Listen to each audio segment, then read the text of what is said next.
জেলে বসে সাক্ষীকে খুনের ছক, শেখ শাহজাহানের বিরুদ্ধে বিস্ফোরক অভিযোগ ভোলা ঘোষের। বসিরহাট আদালতে যাওয়ার পথে ন্যাজাটে গাড়িতে ধাক্কা ট্রাকের, আহত অন্যতম সাক্ষী। এটা কি মনে হয়, ঘটনাটা কি দুর্ঘটনা? আমাকে ধরতে এসেছিল, আমাকে মার্ডার করতে এসেছিল। এটা কি শাহজাহান ঘনিষ্ঠ? একদম। শাহজাহানের সাক্ষীতে মূল সাক্ষী মামলায় হওয়ার জন্যই কি আক্রমণ মনে হয়? হতে পারে। সন্দেশখালীর ঘাতক ট্রাকের মালিকানা নিয়ে ধোঁয়াশা, চালক আলিম মোল্লা শাহজাহান ঘনিষ্ঠ। দাবি আহত সাক্ষীর, আগেই ফিটনেস ফেল ট্রাকের রেজিস্ট্রেশন বাবার নামে হলেও নজরুল মোল্লাকে বিক্রির দাবি আব্দুল সামাদ মোল্লার মেয়ে। বছর ঘুরলেই বিধানসভা নির্বাচন, নজরে 26। ফের জেলায় তৃণমূল নেত্রী।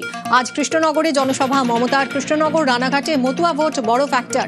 এসআইআর কেন্দ্রীয় বঞ্চনা নিয়ে তৃণমূল নেত্রীর কি বার্তা, তাকিয়ে নেতাকর্মীরা।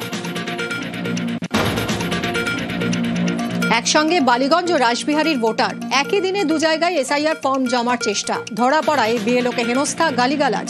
বেআইনি কাজের বড় হম্বিতম্বি। ভোটারের বিরুদ্ধে যাদবপুর থানায় অভিযোগ বিএলও।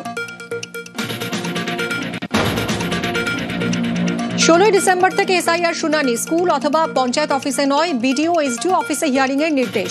তবে ওয়েবকাস্টিংও। স্বচ্ছতার জন্যই ব্যবস্থা, দাবি কমিশনের। দূরে যেতে দুর্ভোগের আশঙ্কা অনেকেরই। বিডিও এসডিও অফিসে এসআইআর শুনানি, কেন স্কুলে নয় প্রশ্ন তৃণমূলের। বিজেপির হয়ে কাজের অভিযোগ কমিশনের বিরুদ্ধে। নিরপেক্ষ জায়গাতেই হিয়ারিং হওয়া উচিত, পাল্টা তোপ পদ্ম শিবিরের।